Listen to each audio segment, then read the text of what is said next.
So today I am pleased to introduce our two guests. Nancy Frey is a professor in educational leadership at San Diego State University and a teacher leader at Health Sciences High and Middle College. She is a credentialed special educator, reading specialist, and administrator in California. She is a member of the International Literacy Association's Literacy Research Panel. Her published titles include 50 Strategies for Activating Your PLCs, The Illustrated Guide to Visible Learning, Welcome to Teaching Multilingual Learners, Teaching Foundational Skills to Adolescent Readers, and Rigor Unveiled, a video-enhanced flipbook to promote teacher expertise in relationship building instruction, goals, organization, and relevance. Doug Fisher is a professor and chair of educational leadership at San Diego State University and a teacher leader at Health Sciences High and Middle College. Previously, Doug was an early intervention teacher and elementary school educator. He is a credentialed English teacher and administrator in California. In 2022, he was inducted into the Reading Hall of Fame by the Literacy Research Association.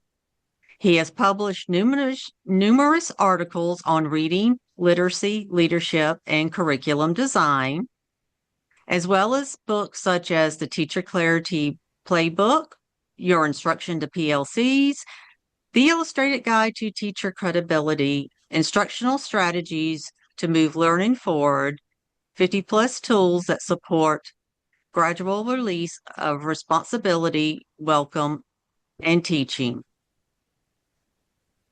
So, Nancy and Doug, I'll hand it over to you. Awesome. Thank you. And thank you all for your comments about our illustrated guides. We've worked really hard with our partner, Terrell, to bring things to life in an infographic way. I will say, we're not talking about this one today, but we have a brand new illustrated guide to teacher clarity. And Nancy and I, she made little illustrations of us, and we talked directly to the reader. I think it's super cute. It's like like we say, did you notice? And so there's like little avatar or little illustration of us. So that's not what we're here to talk about, but I just really like creating these illustrated books because you have to really think about what you want to say in them. Nancy, we're here to talk about consequential leadership, this idea that we have to question ourselves, is this school better because I lead it? And that question, Brody asked a long time ago, kept nagging us, kept thinking, how do we know our school is better because we are leading it? And for those of you who don't know, Nancy and we started a high school in partnership with San Diego Unified School District in 2007. The school's been around a really long time. We are a career technical education school focused on health careers, and we ask ourselves this question a lot. And I think it was, finally time to sit down and say, what do we mean by leading with a consequence? Like, do our decisions make something better for the teachers and the students who go there?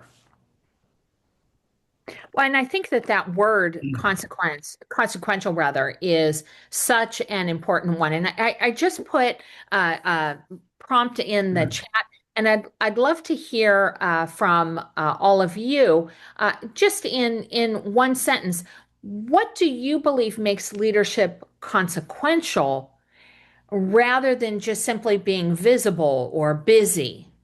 So let's hear from all of you. What does that word trigger for you?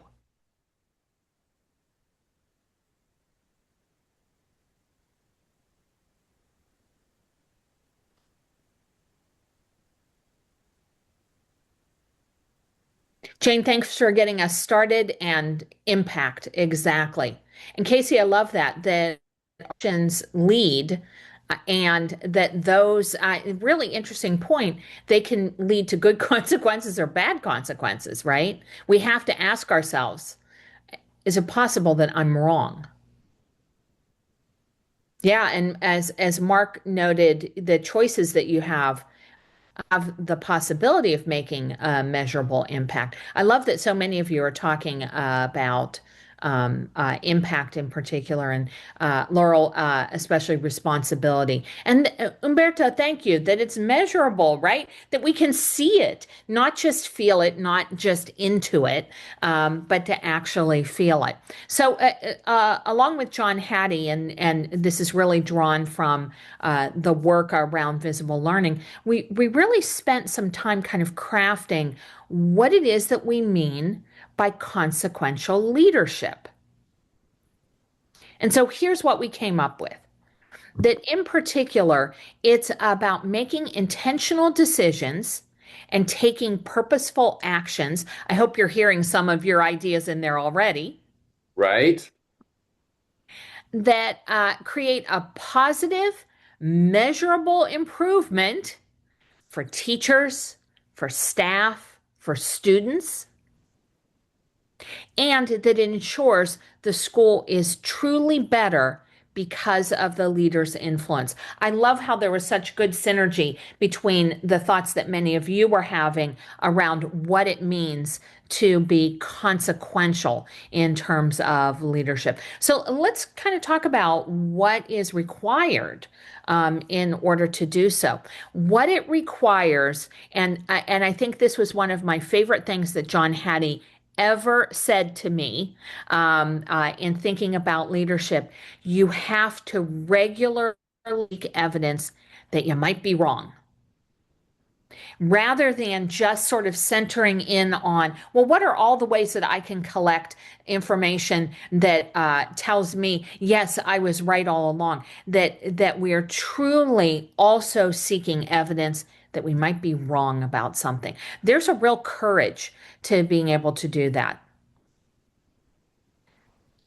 But it also means prioritizing the improvements that students need, right? We have to really pay attention to all of that, and choosing programs and choosing actions that are going to best advance those outcomes school-wide. There's an important need for coherence and consistency in terms of what we believe those outcomes should be, and then aligning that to those actions.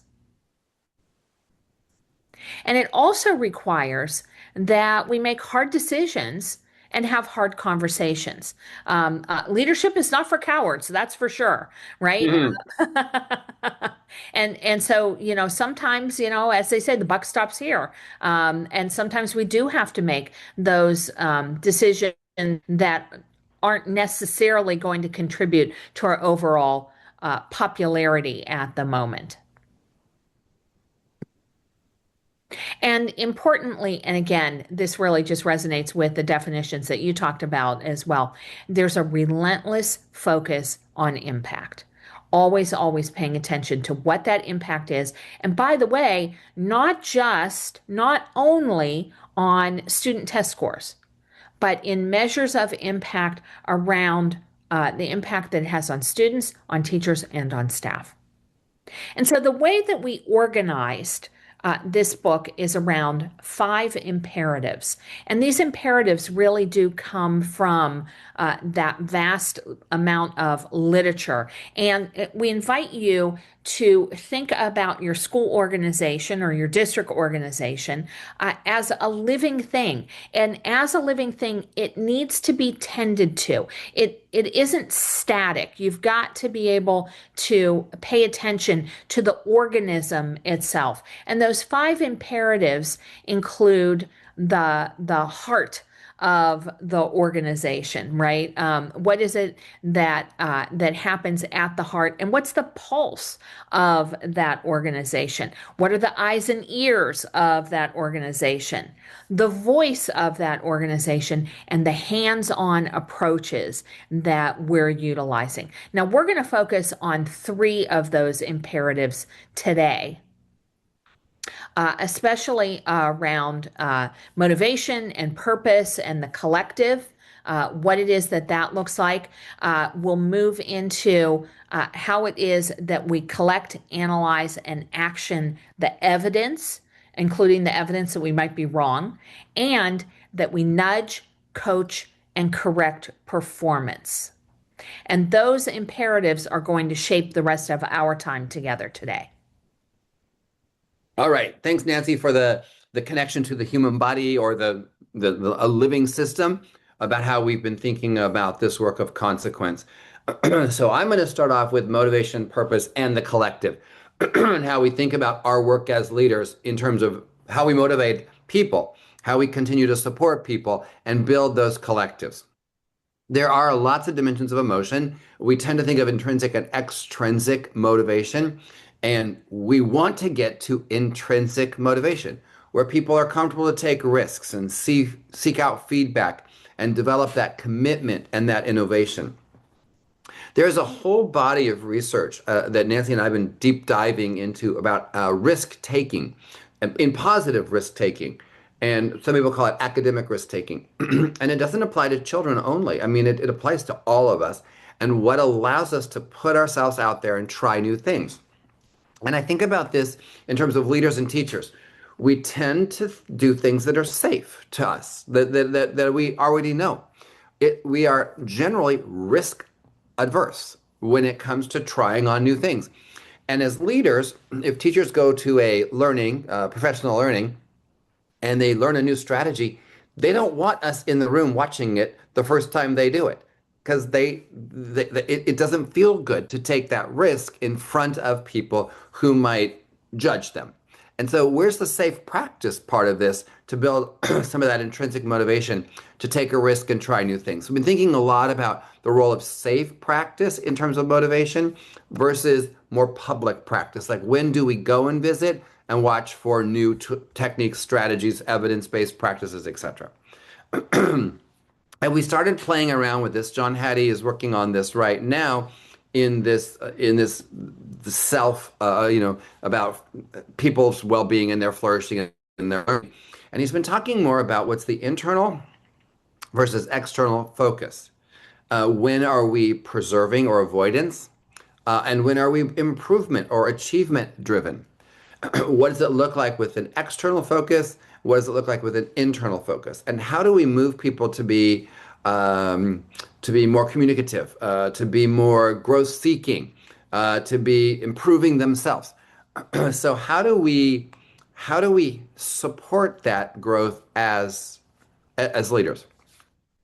Self-determination theory has major parts to it: autonomy, mastery, and purpose. That's been the general research on self-determination for teachers. Autonomy is an important part of it. And in John's work, he's arguing that self-determination also has a fourth aspect: the impact of the actions you take. When it's autonomy, and I've become super interested in graduated teacher autonomy. I'm doing some reading on this right now. And the idea of graduated teacher autonomy is, as you demonstrate higher and higher levels of skills, you can do more without my direct control or observation, etc. And people talk about different aspects of the teaching of when do we move it to increased autonomy. We all like autonomy. We like to make our own choices and act with our own volition and values. But people often early in their career need a little bit more guardrails. And as they demonstrate higher levels of proficiency and skill, we add more autonomy. And that allows for that self-determination to grow. So we put in this idea that what are the features of autonomy in self-determination?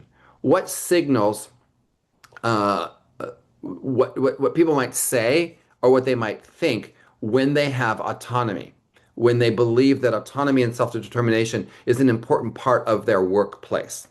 And as their leaders, if you look at some of these, how do we help people with these experiences of growing their autonomy as they demonstrate increased mastery or skill or things like that? Play it safe. And then we were thinking about what derails autonomy. And so unlike graduated teacher autonomy, where people have more autonomy as they demonstrate skills, if we micromanage, if we control, if we don't create a culture that's healthy, it's more fear and judgment, we derail people's autonomy. Here are the things that support the autonomy. When we offer distributed leadership, when we ask people their opinions and ideas, when we value people and let them make their decisions as their skill levels increase, we support their autonomy. In terms of mastery, your self-efficacy, your belief that you can be successful in a task or in a job. Like, how am I growing? How am I improving? And mastery experiences are very powerful for us. Mastery experiences help us say, I put forth the effort, it worked, there was an impact, I'm going to do that again. And mastery experiences build individual and collective efficacy. Of course, there are things that derail our mastery experiences, vague comments and delayed feedback and things like that. And then we move into purpose. How do we build these collectives? Why are we here?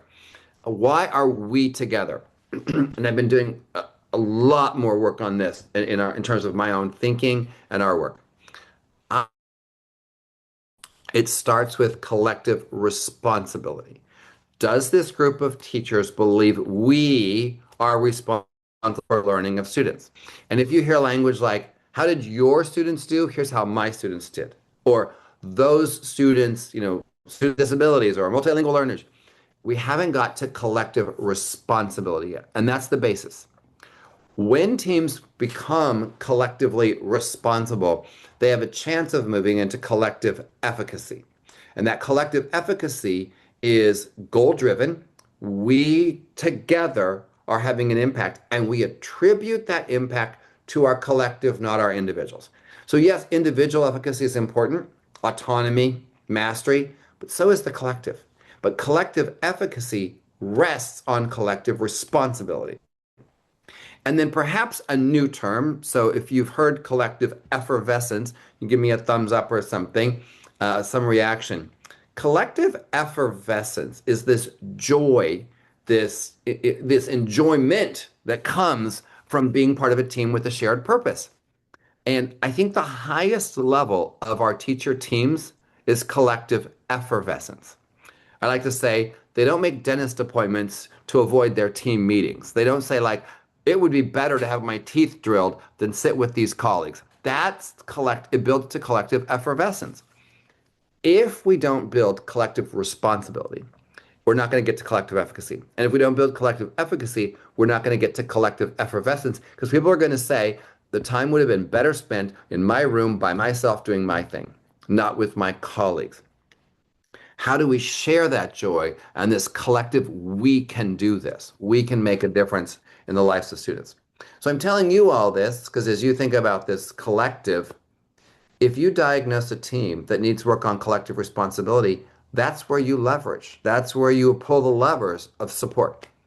If a team has moved out of collective responsibility into collective efficacy, here's the leverage you pull. Here's how you support them. And when they're ready, you can move into collective effervescence and making sure that it's not just productive and they attribute the success to their work, but actually they enjoy the process, they celebrate, they recognize the wins across time.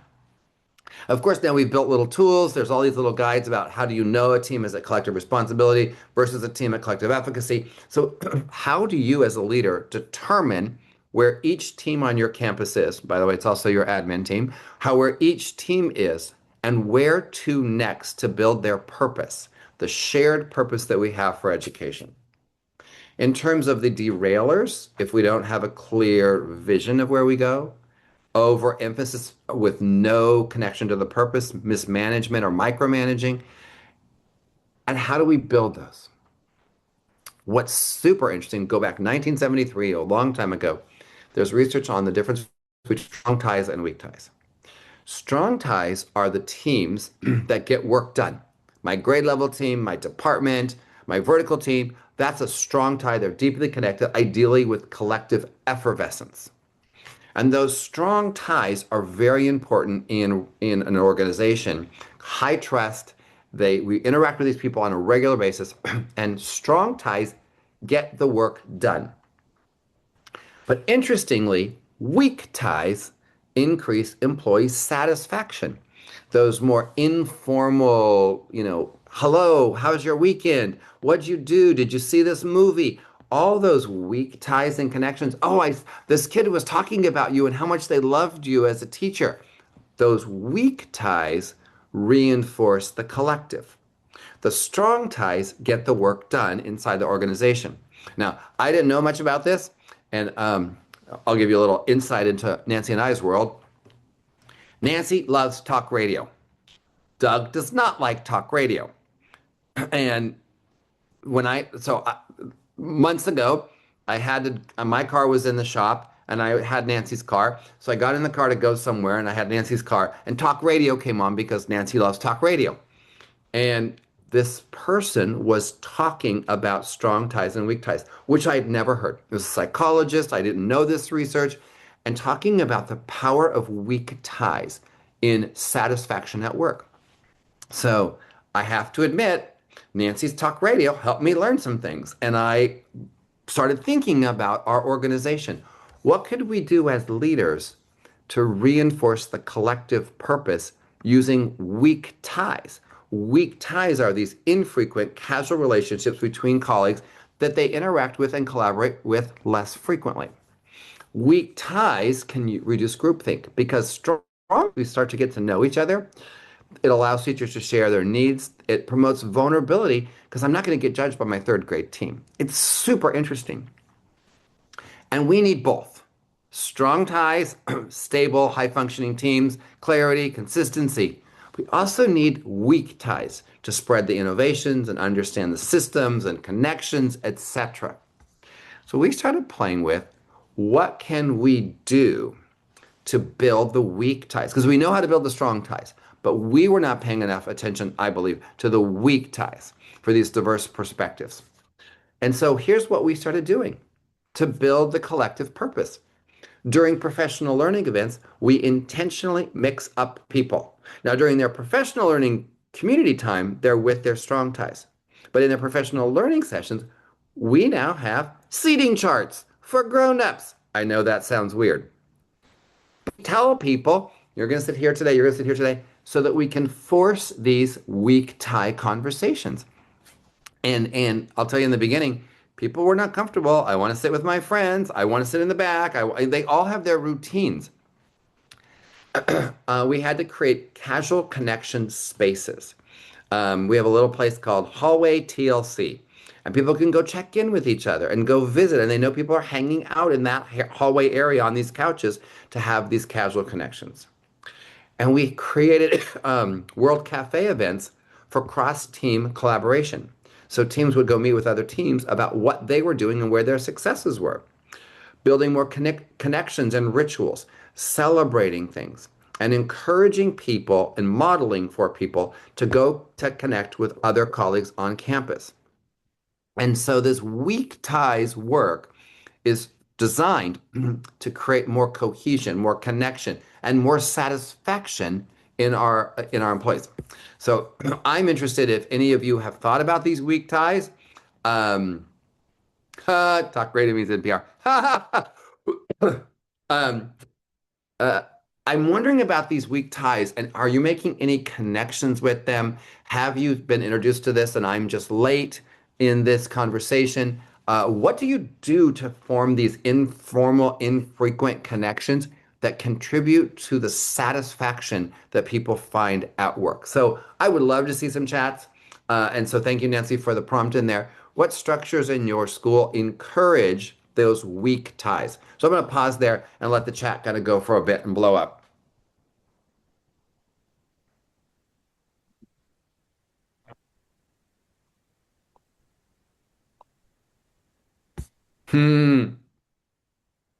Thank you, Amy. Nice, Jane. Some circles, starting meetings, mixing people up in their circle work. Excellent. Oh, coffee roulette. I wish I could have more about that. I am intrigued. I would like to know more about coffee roulette. Yeah. Sounds and like vertical alignment. Yes. Yes. What, Nancy? It sounds like what? I said it sounds just like the kind of game I would like to play. Right. Mixed content groups, connection building. Haven't thought about there. Awesome. Vertical alignment. Chalk talks. Awesome. When you said chalk talks, I was also thinking about something else we started to do, less directly related to weak ties, but a little bit. we take pictures during the week of things happening at school.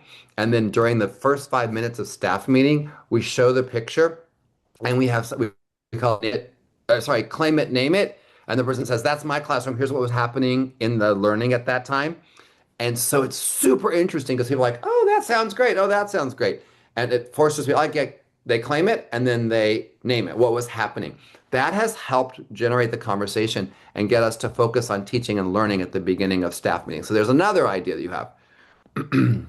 Doug, I'm remembering a colleague, and it was his first year of teaching, and we do claim it and name it. And we asked him, like, how do you know when you're doing a good job? And he said, I know I'm doing a good job when the principal comes in and takes a picture in my classroom. I love it. Beautiful. So that's, again, that's also motivation. Awesome. Split into random groups. Mm-hmm. So this is coffee roulette. I get it. I love it.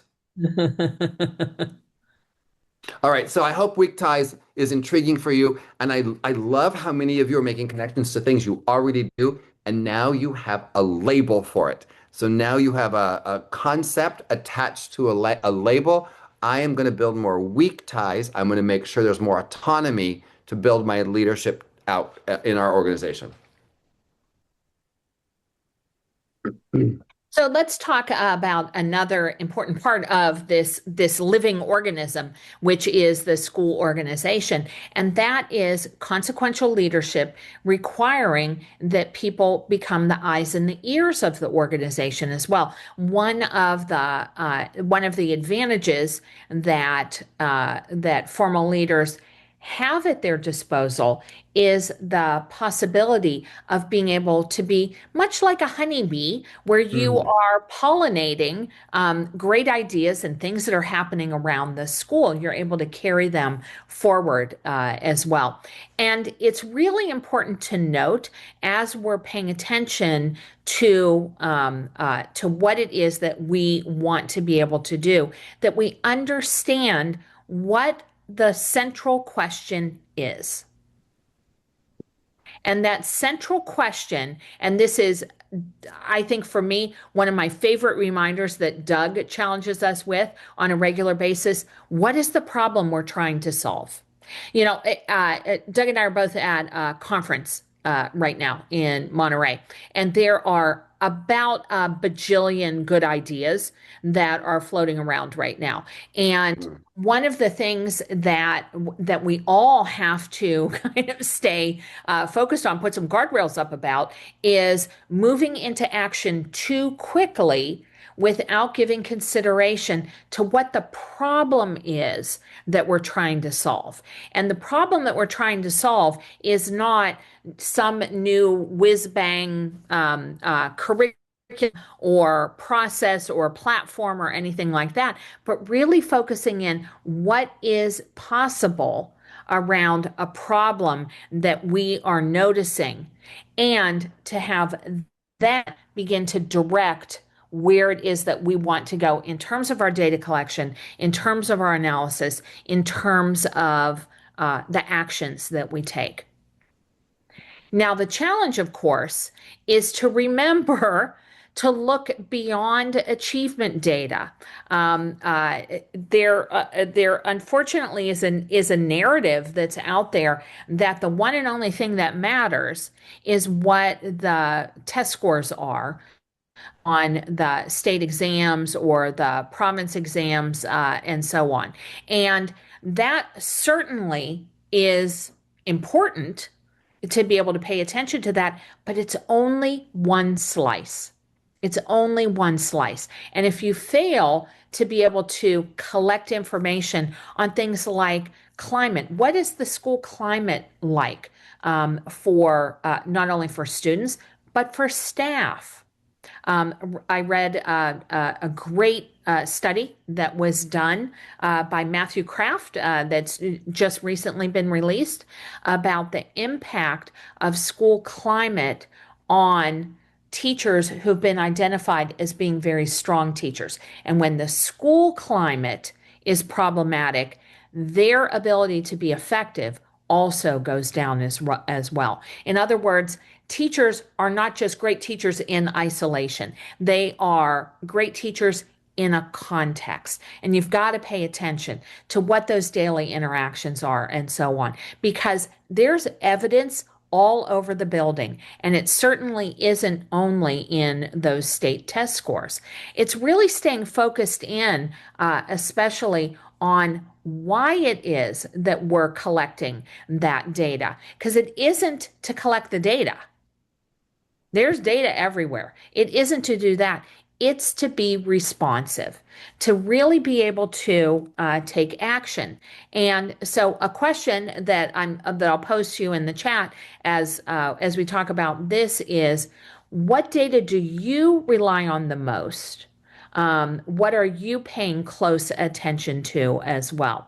Now, there are data that reside in lots of hidden places, to be sure. And those supposedly hidden places can actually reveal some really big patterns. One of my favorite places to be able to turn to is what's going on in the cafeteria, right? And think about it this way: it's supervision, it's data collection as supervision. You're there around those places, around arrival digital and those sorts of things. But are you also collecting data? Are you noticing what the patterns are? Who are you hearing from? Who are you not hearing from? Who's missing from those conversations? Family logs. How often are we contacting families, and which families are we contacting? And for what purpose are we contacting families? Are most of our family contacts only when there's a problem? Then it's something about what's going on with our school organization. Hanging out around the nurse's office is a great way to be able to kind of find out what's going on as well. And so, some ideas for being able to capture some of that hidden data.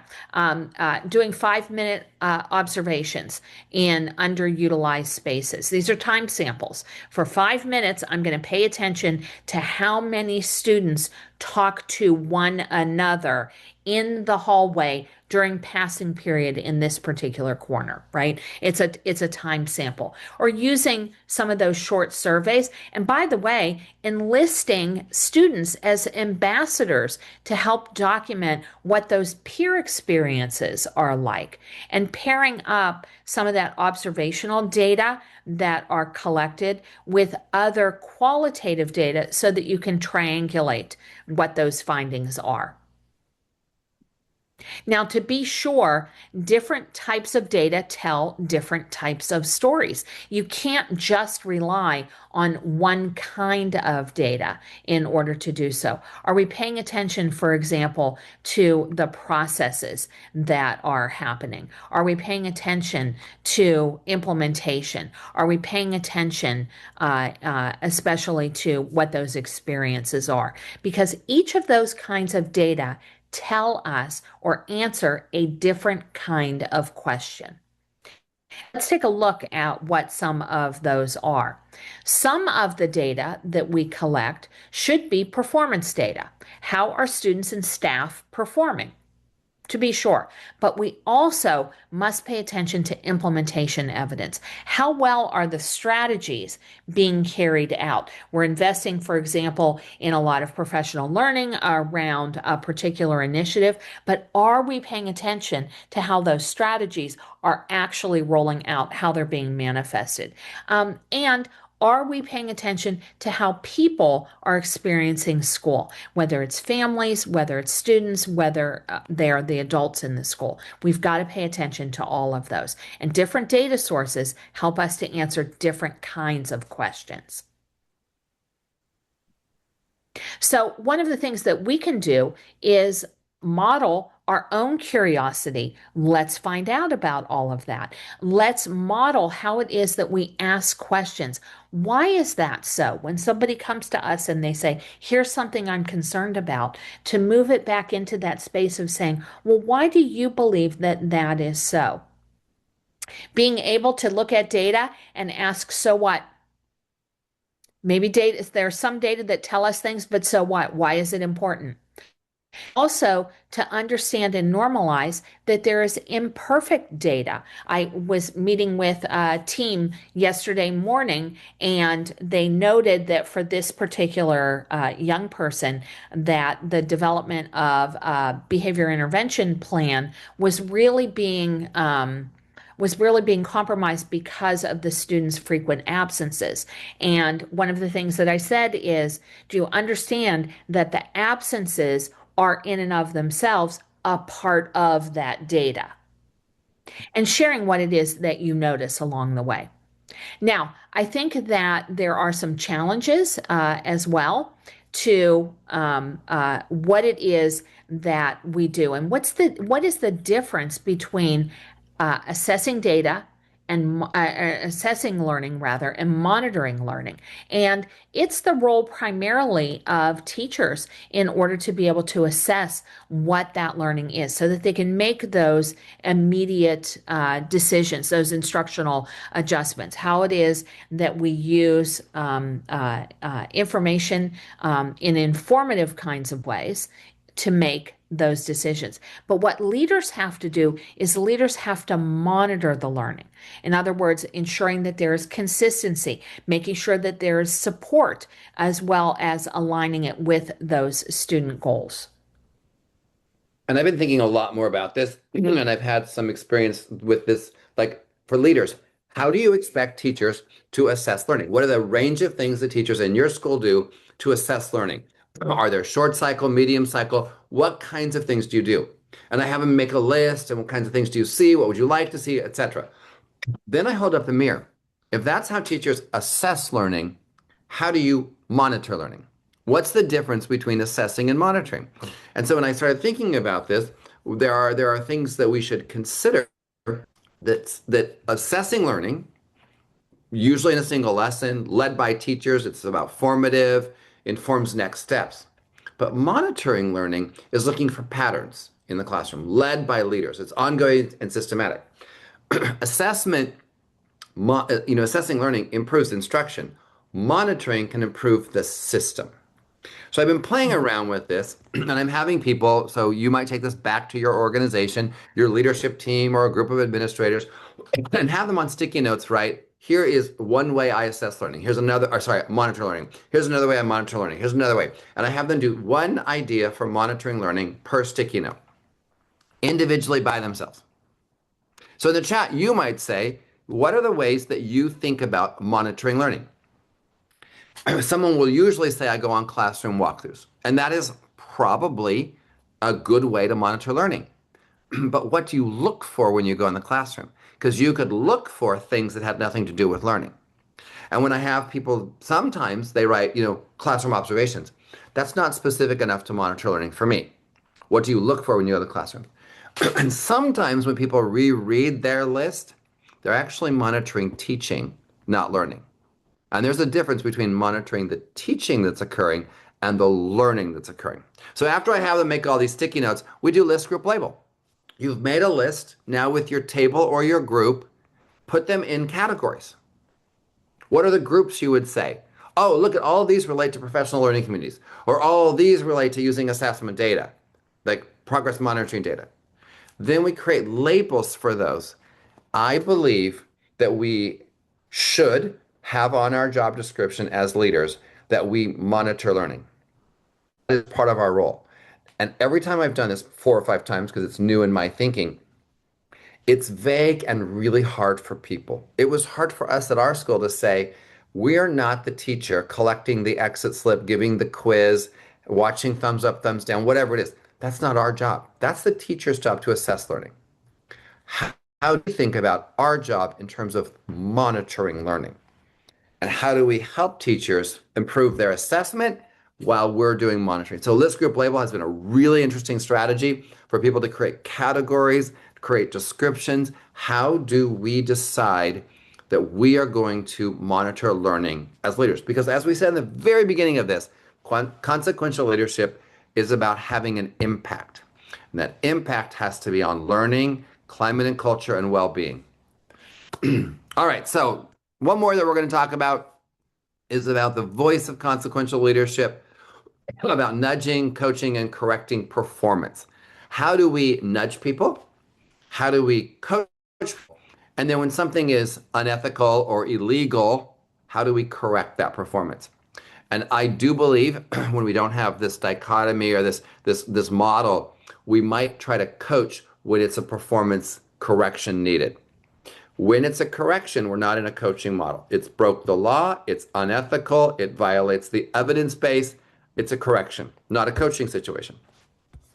Nudge theory has been around for a while. To help us remember, we took nudge and we started thinking about what are the components of it. When you're nudging, you're noticing the need, you're understanding the perspective, you create some choice architecture, you guide without mandating, you're encouraging, nudging, and then you decide if it worked, evaluate and elevate.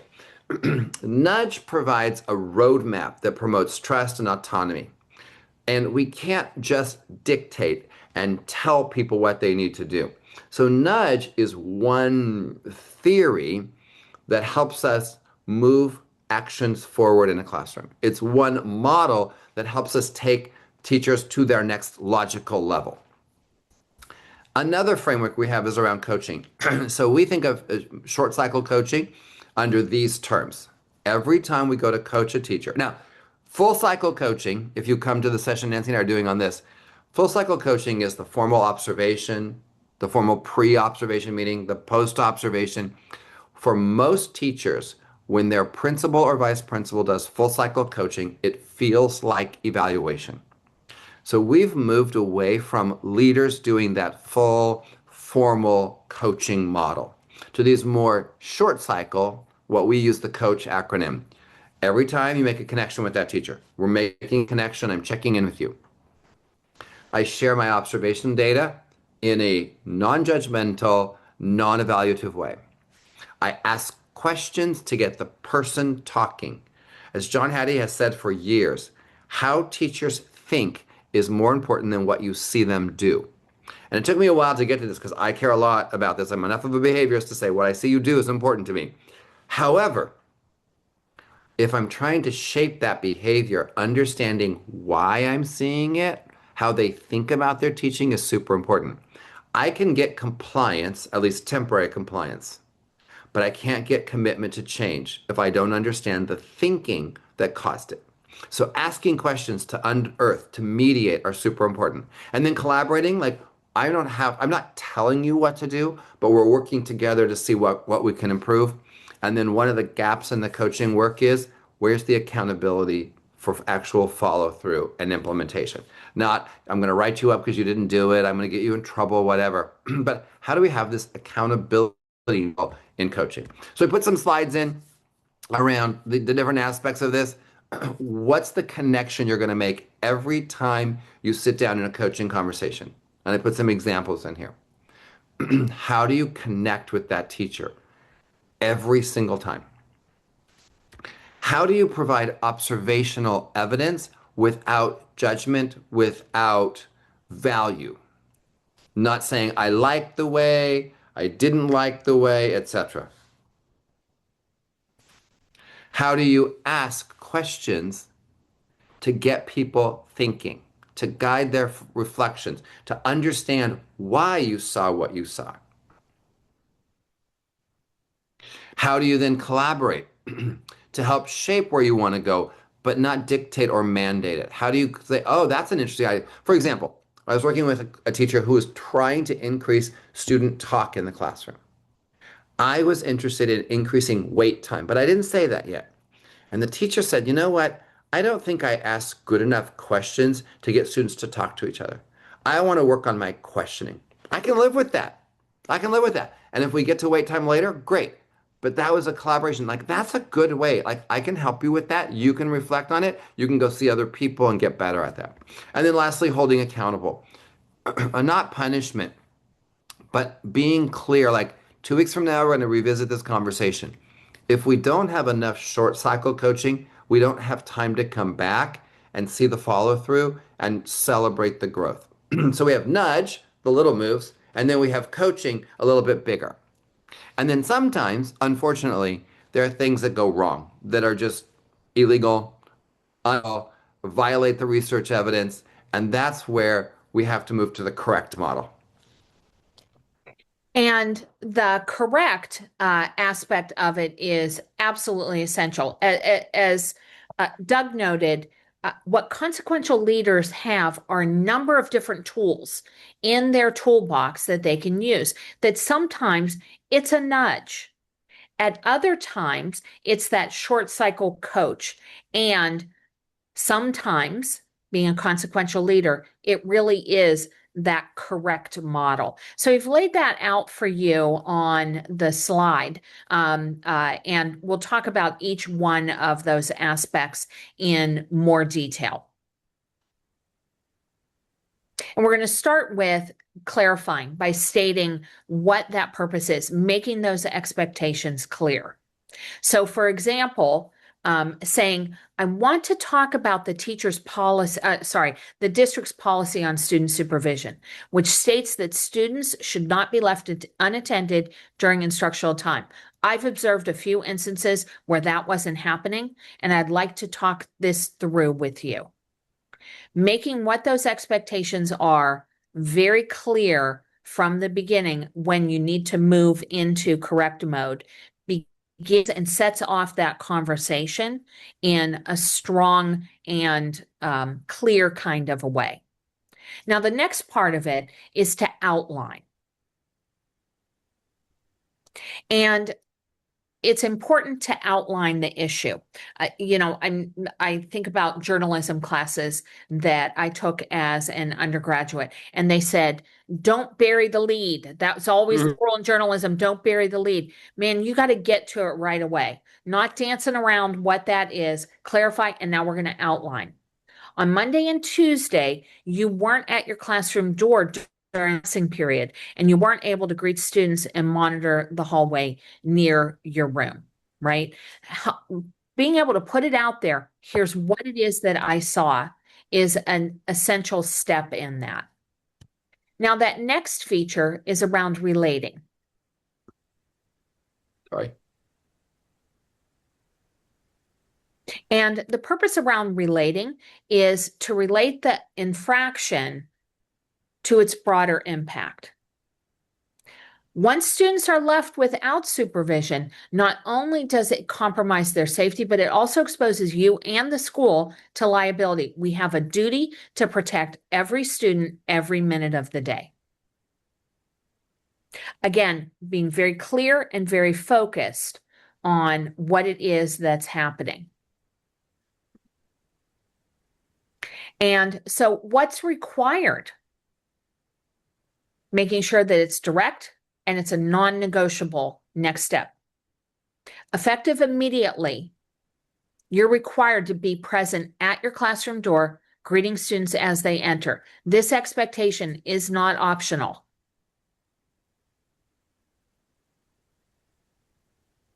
Now, it might not be the most comfortable conversation that you ever have, but it leaves the person understanding what the expectations are, what the requirements are. Now, the next step is to establish. And that is setting up a plan. It's never useful if you're just wagging your finger at somebody, but you're not giving them a plan, a path forward for how it is to do that. So you're going to continue monitoring greetings this week. I'll follow up with you each Friday afternoon during your prep period. Establishing that plan and then confirming. Let's make sure we're on the same page about what's required. I need you to tell me what it was that you heard about how it is that we move forward. Sometimes we think we're very clear about what the message is, and yet we get back what the person heard or understood may be quite different. So taking the time to be able to confirm, let them be able to say and explain, this is what we're going to be doing, is an essential part of that. If they're not, if it's not aligned with what it is that you talked about, now you have a chance to fix it before it becomes an increased problem. And then finally, in that correct model, you've got to track the conversation, the expectations, and the follow-up. And this is formal documentation. I'll send a summary of today's conversation so that we're aligned on what was discussed and what's expected moving forward. Being able to clarify, set out those expectations, outline what the plan is going to be clear about the requirement, establish what it is that is going to be done in terms of follow-up, confirming with that person, and then tracking is truly a kindness that you're doing for that person.